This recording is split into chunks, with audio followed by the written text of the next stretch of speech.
So here's another example of diffuser caps that have fallen off of the LEDs. People ask, what happens if I ignore it? Will it get any worse? Well, this is what happens. So in this video, we're going to concentrate on the take apart, step by step, exactly what it's going to take to take apart the TV and re-glue these caps. Now let's think about it.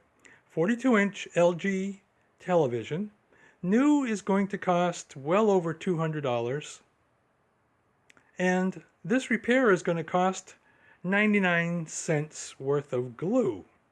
So is it worth spending 99 cents and learning how to take a TV apart to fix this? Or should we throw it away and buy another one? Well, the overwhelming number of people will say that you're better off throwing it away and buying another one. Well, I think I'll spend the 99 cents. So let's see how that goes. So here's the back cover. Now we're going to have two kinds of screws here. Some will be coarse thread and some will be fine thread. So it's important to pay attention as to which go where. So pay attention to each screw as you remove it. First thing we're going to do is pull off these feet. Now the feet came with exceptionally long fine thread screws. So I think I'm going to keep those together with the feet in a separate container. If you want to put this back together correctly, it's very important to separate your screws and keep them with the assembly that they were taken out of. So that's what I'm going to do. Now, there are 8 edge screws. They come from right here. These are fine thread screws. You notice also that you're screwing into metal. So usually when you have a fine thread screw like this, it goes into metal. You can see the metal frame down there below this plastic cover. These were also fine thread and they also screwed into metal. They were a lot longer. Now I've separated these into a separate container. And the reason we're taking the time to mention all this is that when I get a TV that someone else has tried to fix and failed, invariably as I'm removing the screws, I see that they've been put back in incorrectly. So they've got coarse thread going into metal, fine thread trying to go into plastic, the wrong lengths are everywhere. It's really all screwed up. Now, you don't want to do that. You're going to take this apart correctly, we're going to put it back correctly. All the screws are going to be in the right places, going to look like brand new when we're done. So take care, pay attention to the kind of screw that you're removing. What does it look like? Where did it go? We know that there's 8 around the edge of this cover and they're all fine thread. Okay, there were 3 more screws in the cover. There was an additional fine thread right here. Look at the screw that came out of here. This one's a coarse thread. Look how long it is. And we also had an identical screw underneath securing this power socket. So there are 2 coarse thread screws. One goes here. One goes on the input-output strip. 2 coarse thread. Lock it in. Memory. We're not going to put this back on the edge somewhere. We're going to put it back where it belongs. So I'm pulling up on the cover. It doesn't want to go, and that's because we've got 2 more fine thread screws in these holes. Fine threads go down there. Lock it in. Well, with all the screws out, the cover lifts right off. The next thing we're going to have to do is remove the speakers because they're going to fall out when we try to flip this TV around so that we can remove the bezel. Usually they're not screwed down, they're just sort of pressed into place. And it also looks like this IR holder, which is holding the standby LED and the IR sensor, is going to get in our way, so I'm thinking that has to be removed. There's a screw here, 2 screws on this. So let's remove the IR sensor next. The 2 speakers, we'll put them aside. And now, by the way, watch what happens when I try to lift this. That noise you just heard was the lens caps sliding inside this display panel assembly. So, all right, that's our next task. Okay, well, we've got the IR assembly and on-off switch removed. It was held in place by just 2 screws. So we'll put those aside. They're chrome screws. We'll put those aside with the IR assembly. And now we'll go tackle the bezel. Okay, so looking at this bezel, it's secured by screws. There are tiny screws all around. Usually we're looking at a plastic bezel and it has to be unsnapped. But this one has tiny screws, so we're going to tackle that with a number 1 Phillips, and we'll see if that's all we need to do to remove it. So the bezel was held together with tiny black screws, and I put a sticker here on the bottom edge because the 3 on the bottom were longer.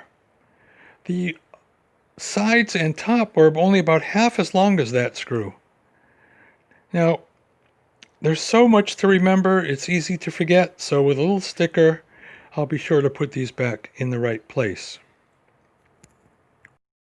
Now, in order to remove this liquid crystal display from the chassis, we have to disconnect it from the timing control board, which is under this shield, which means we have to get to these connectors. So before I remove the bezel and flip the TV over to remove the bezel, I'll remove this shield and disconnect those cables. So I've removed the cover. 2 little silver screws that I put back in place so that the T-Con board doesn't fall out when we flip the TV over. These 2 flat pack cables, see there's a little catch here, you flip it up, which is already up, and then just kind of get under it and release these cables. This one's already been flipped up. Just kind of get under it and release the cables. All set. Okay, just noticed something else. The source driver boards, which are under here, are held in place by this metal shield. And that's true for both sides. So it looks like we're going to have to remove the speakers and remove this metal shield, or we'll never get the display out. So we're going to do this even before we get the bezel off, because we're still working on the back side of the TV. Now these speakers do just lift out. So you disconnect the cable, lift these out. They're kind of stuck, but they do lift out. All right, we'll unscrew that and take it from there. Okay. Hard to shoot this and hold it with one hand. We've got the shield loose. You've got to remove this before you can take the bezel off. So just pry out these clips back here with your hands and using your 2 hands. This has to come loose before the bezel is going to go. Okay, now here's what we're looking at. This green board here is the source driver board. There's one on each side. Notice that it's in some clips on this end. A white clip here. Another pair of black clips here. So we have to be very careful about freeing the source driver board from those clips before we pull the LCD off. So we're just paying attention to it right now. Let's go after the bezel. Okay, the bezel was metal on this model, and having freed that protector for the source driver boards, it just lifted right out. Now we're looking at the LCD panel. It's just resting in a plastic frame here, and we could just lift this right up, except the source drivers are still caught on these clips here.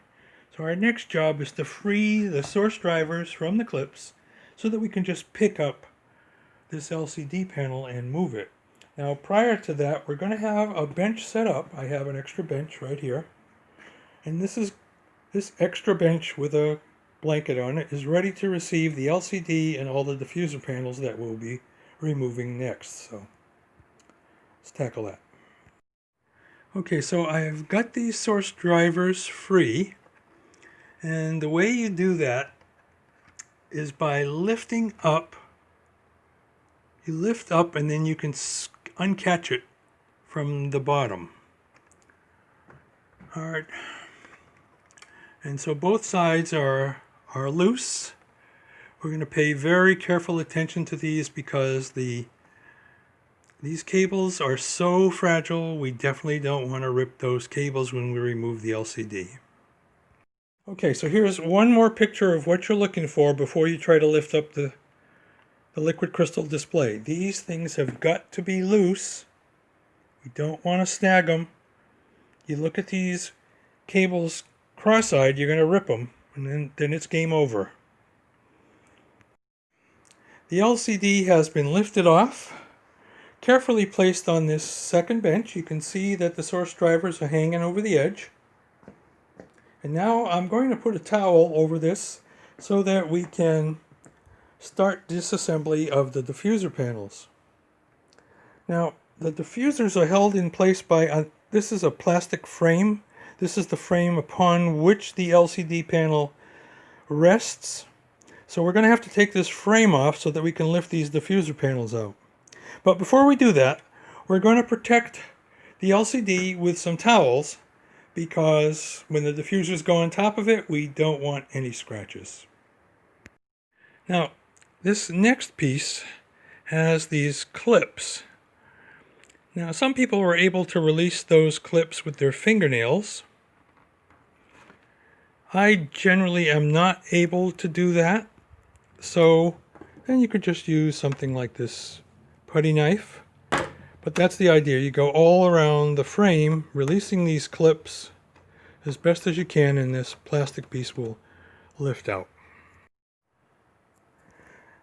Okay, that went pretty easy. I'm going to lift this out of the way.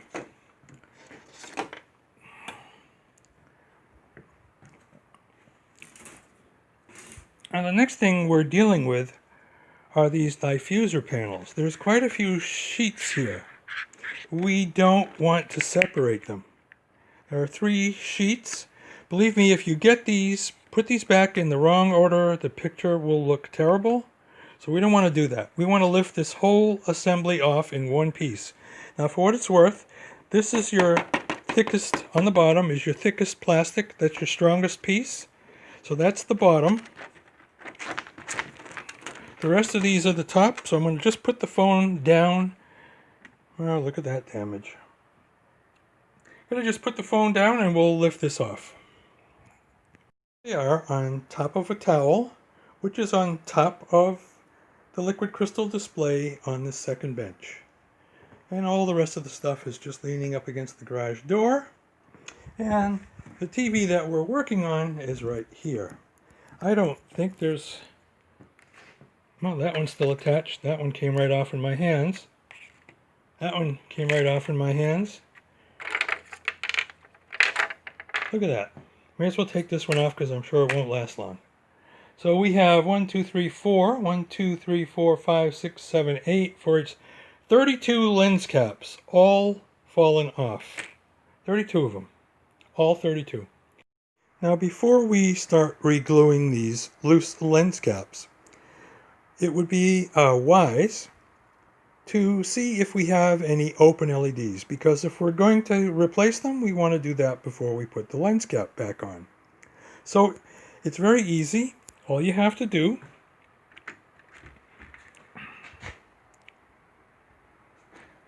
connect the power cord, plug it in, turn it on. It doesn't matter that the screen has been removed. It doesn't matter that the speakers have been removed. It'll still work. So let's power it up, see if we got any bad LEDs. Turn the power strip on. And they're all lit. So all we have to do is glue the caps back on. We don't need to replace any of these. Just glue the caps back on and we're all set. Let's get started on that. So this is an LED strip from a similar Gold Star LG TV with 6-volt LEDs. Now, there are post holes. So you've got 3 post holes around each of the LEDs. And on the bottom of the diffuser cap, there are posts. Now the idea is you want to get the posts, all three of those posts, in the post holes. Now, if you don't get them in the post holes, see, you can easily rotate this. Now, the trick is to get all three in there, and when you do, see, I'm moving it, that's wrong. There you go, I got it locked now. And now, I cannot rotate that cap. No matter how hard I try, it doesn't rotate. All three are down there. So it's pretty easy at this point.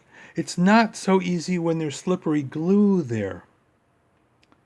So what happens is if you only catch one, and see clearly now these two are off, light is going to escape from the area where it's not flush. And that's what causes your screen defect. So let's go over the glue tips. Now the most I can do is 4 lens caps at a time. So you make 2 little aspirin dots of the no bigger than, see, I don't know, you can see that circle there, no bigger than that. It's an old crossword and jumble. And then you use your toothpick and you mix it together. And of course the puddle will spread like this. Now the glue's going to set up and get stringy very, very fast. So you try to get a little on the tip. Look how solid that is now. You try to get a little bit on the tip of your toothpick. And then you just dab a tiny little bit into each of these post holes. And you go along, and the most I can do at a time is 4. Because the glue is going to set up very, very fast. And then the next thing you need to do is to lock these down, but the glue makes it slippery. And it's very easy to get these wrong. There you go, it's locked now. Not so easy when there's glue there. Now, here's the next thing. So you get 4 of these done. By the time I'm on the 4th one, the glue's stringy and it's making a mess. So you get 4 of these done, and now you have to let it set up for at least 15 minutes or so, because you don't want this rocking while the glue is setting up. So you might think you've got this all the way down. See how easy that came out? You might think you've got this all glued up fine, and now you're working on this other one over here, and just working on it knocks this off its spot. So it's probably best to do them one at a time, but when you've got 32 to do, that's a lot of sitting there waiting for the glue to dry. Just some tips. I ended up making 8 of these puddles. 4 8s of 32. I could only do 4 at a time, so I ended up making 8 puddles like that. Remember that the original drops were no bigger than aspirin tablets, and then you just mix them together. So that's the best advice I can give you. Let's start putting that thing back together. Well, we're all glued up. It's 96 glue drops and 24 hours later. Let's see what it looks like. Turned on my power strip. And there they are. They're all lit. They're all good and solid. Now it's 5-minute epoxy, but I did allow 24 hours for it to set up as well as possible. And they're all pretty solid, so I can wiggle them now, and they're just not going to come off in my hands like before. Now, I'm not sure what this repair is going to look like. I'm seeing some things that concern me here. It's very important when gluing these lens caps, these diffuser caps, to get them as flush to the LED strip as possible. And if you don't, then you can get halo. You can get halo defects. So I'm looking at this one right here, and I clearly see a halo around it. So it might not be down far enough. I look, say, at the one next to it, there's no ring out here. So that would be the way it's supposed to be. Well, it's definitely going to look better than it did. I just don't know how good it's going to look. Now here's an example of a crescent defect. So this tells me that I've got one side down as far as it can go, but I see a little crescent here. Now is that going to get through the screen and show me a crescent at that spot? We don't know until we put the LCD back on it. Well, the TV is all back together, Reassembly is just the opposite of disassembly. I'd have to say this looks pretty good. Compared to what we started with, where all 32 of the LEDs were shining through that screen, this looks quite normal. Let's take a look at some test patterns.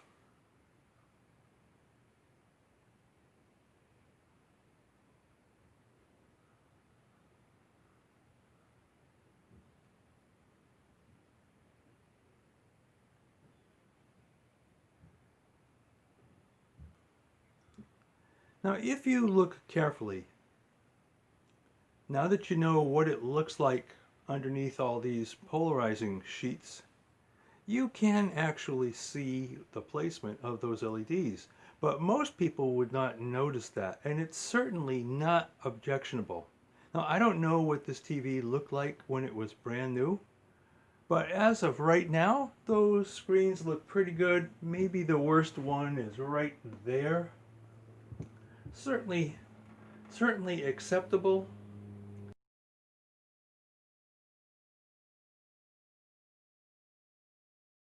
Another one saved from the landfill. I hope you're equally successful. Thanks for watching.